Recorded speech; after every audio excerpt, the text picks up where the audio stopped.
حضرت لوط علیہ السلام کا واقعہ۔ حضرت لوط علیہ السلام حضرت ابراہیم علیہ السلام کے بھتیجے تھے۔ آزر ان کا دادا تھا۔ ان کے والد کا انتقال ان کے بچپن میں ہی ہو گیا تھا اور آپ بچپن سے ہی اپنے چچا حضرت ابراہیم علیہ السلام کے سائے میں رہے، اور حضرت ابراہیم علیہ السلام کو جب آگ میں ڈالا گیا، جس وقت ان پر کوئی ایمان نہ لایا تھا، تب حضرت لوط علیہ السلام ہی تھے جو اکیلے حضرت ابراہیم علیہ السلام پہ ایمان لائے تھے۔ اسی لیے آپ حضرت ابراہیم علیہ السلام کو بہت عزیز تھے۔ آپ ہر ہجرت میں ان کے ساتھ رہے۔ حضرت لوط علیہ السلام کا ذکر قرآن مجید میں 27 مرتبہ آیا ہے، اور یہ ذکر 14 سورہ میں الگ الگ مقام پہ آیا ہے۔ جب حضرت ابراہیم علیہ السلام نے ملک شام میں پوری طرح رہائش اختیار کی تو آپ کو بستی صدوم کی طرف ان کی رہنمائی کے لیے بھیج دیا اور فرمایا، اے اللہ کے نبی حضرت لوط، اس قوم تک اللہ کا پیغام پہنچاؤ، ان میں بدکاری اور بے حیائی عام ہو چکی ہے، ان کی اصلاح کے لیے جاؤ اور وہاں رہنا شروع کر دو۔ تب حضرت لوط علیہ السلام بستی صدوم کی طرف روانہ ہو گئے۔ تاریخ کے مطالعہ سے پتہ چلتا ہے کہ اردن، شام اور اسرائیل کے درمیان ایک علاقہ تھا۔ اسی علاقے میں صدوم کے نام سے ایک مشہور شہر آباد تھا، جس کی بستی تجارت کا مرکز اور مسافروں کے لیے ایک آرام کی جگہ تھی۔ وہ قوم کافر قوم تھی۔ وہ نئے نئے گناہ کے طریقے ایجاد کرتے تھے اور فقر سے ان پر عمل کرتے تھے۔ ان کا شہر کا خوشحال شہر تھا، جس کی وجہ سے اکثر لوگ مہمان بن کے ان آبادیوں میں آ جایا کرتے تھے، اور شہر کے لوگوں کو ان کی مہمان نوازی کا بھار اٹھانا پڑتا تھا۔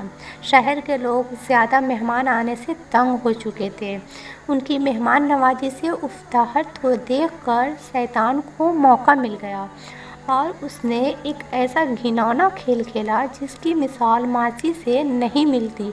شیطان ابلیس ایک بوڑھے کی شکل میں وہاں آیا اور ان سے کہا، اگر تم لوگ مہمانوں کی آمد سے نجات چاہتے ہو تو اس کی ایک ترتیب ہے کہ جب بھی کوئی مہمان تمہاری بستی میں آئے تو تم لوگ زبردستی اس کے ساتھ بدفعلی کرو۔ اس طرح بدفعلی انہوں نے شیطان سے سیکھا، اور رفتہ رفتہ اس برے کام کے یہ لوگ عادی ہو گئے کہ عورتوں کو چھوڑ کر مردوں سے اپنی صحبت پوری کرنے لگے، اور یہ ایسا بدترین گناہ تھا جسے اس سے پہلے زمین پہ کسی نے انجام نہیں دیا تھا۔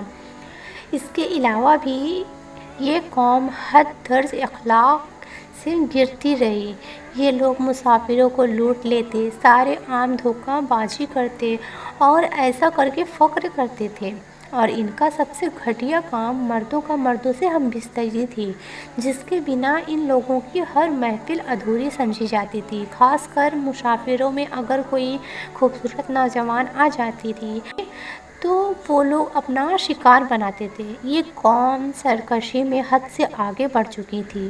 اللہ کے نبی حضرت لوط علیہ السلام اس قوم کے درمیان آگے فرماتے ہیں، جو قرآن پاک میں سورہ اعراف میں اس طرح ہے، اے لوگوں، اللہ سے ڈرو، تم ایسی بے حیائی کرتے ہو جو تم سے پہلے اس جہاں میں کسی نے نہ کی، اپنی عورتوں کو چھوڑ کر مردوں سے اپنی حاجت پوری کرتے ہو، اور اگر تم گناہوں سے باز نہیں آئے تو عنقریب تم پر عذاب برسے گا۔ لوط علیہ السلام کے اس تقریر کو سن کے اس قوم نے نہایت بے باکی اور بے حیائی سے جو کہا، وہ قرآن میں سورہ اعراف میں اس طرح بتایا ہے کہ اس کی قوم کا کوئی جواب نہ تھا، لیکن یہی کہا کہ ان کو اپنی بستی سے نکال دو، یہ لوگ پاکیزگی چاہتے ہیں۔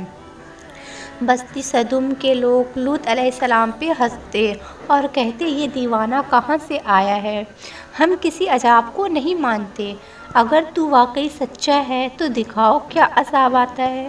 وہاں لوط علیہ السلام اور ان کی بیٹیوں کو چھوڑ کے سب غلاظت میں ڈوبے ہوئے تھے، اور اللہ کا پیغمبر اور اس کے پیغام کا مذاق اڑا رہے تھے۔ پھر ان لوگوں نے آپ کو بستی سے باہر نکالنے کا فیصلہ کیا، اللہ کے نبی حضرت لوط علیہ السلام نے اللہ سے مخاطب ہو کے فرمانے لگے، یا اللہ، یہ قوم ہدایت پانے والوں میں سے نہیں ہے بلکہ تیری ہدایت کا مذاق اڑانے والوں میں سے ہے۔ اللہ، جب بھی کوئی نوجوان اس بستی میں آتا ہے تو یہ لوگ اس کو ہوس کی نگاہ سے دیکھتے ہیں اور اس سے اپنی حاجت پوری کرتے ہیں۔ یا اللہ، میری مدد فرما۔ جب اس قوم کی سرکشی اور بدفعلی قابل ہدایت نہ رہی تو ان پر اللہ تعالیٰ کا عذاب آ گیا۔ تب جبرائیل علیہ السلام فرشتوں کے ہمراہ لے کر آسمان سے اترے اور حضرت ابراہیم علیہ السلام سے ملنے کے بعد جیسے کہ حضرت ابراہیم علیہ السلام سے ملے، پھر وہاں سے 3 فرشتوں حضرت اسحاق علیہ السلام کی ولادت کی خوشخبری دینے لگے۔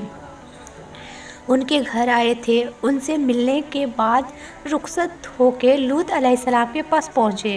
یہ سب فرشتے وہاں خوبصورت نوجوان لڑکوں کی شکل میں پہنچے تھے۔ لوط علیہ السلام کے گھر پہنچے، آپ گھبرانے لگے کہ یہاں کے لوگ ان کے ساتھ بھی وہ سلوک نہ کریں جو ان کے پہلے لڑکوں کے ساتھ کرتے تھے۔ پھر فرشتوں نے آپ سے کہا، اے اللہ کے نبی، گھبراؤ نہیں، ہم اللہ کی طرف سے آئے ہیں۔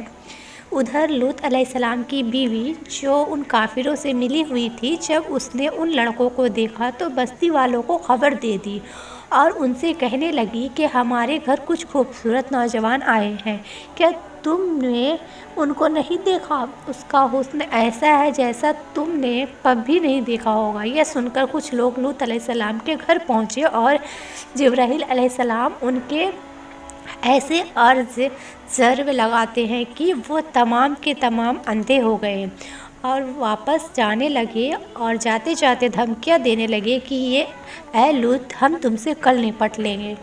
جبرائیل آمین نے فرمایا، اے لوط، اپنے گھر والوں کو لے کر اس بستی سے چلے جاؤ کیونکہ صبح یہاں پر اللہ کا عذاب آئے گا۔ اور کہا، اس بستی نے جانے کے بعد پیچھے مڑ کر نہ دیکھنا، ہم تیرے پورے گھر کو اللہ کے پناہ میں رکھیں گے، ان کو بچا لیں گے سوائے تمہاری بیوی کو، کیونکہ وہ پیچھے رہنے والوں میں سے ہوگی، کیونکہ وہ کافر بستی والوں میں سے ملی ہوئی تھی، اس لیے یہ عذاب اس پر بھی آیا۔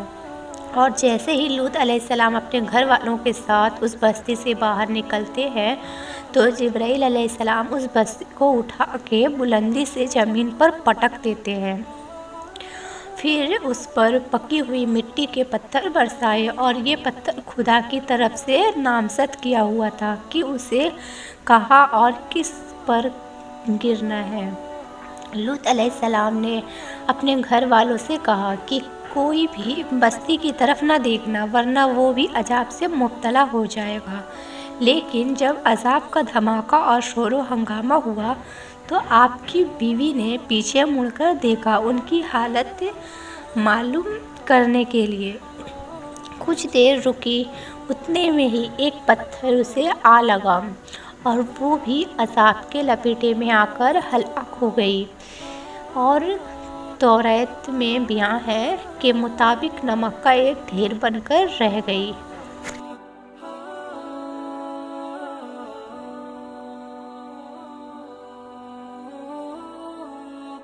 قرآن مجید میں لوط علیہ السلام کی بستی کی تباہی کچھ اس طرح بیان کی گئی ہے۔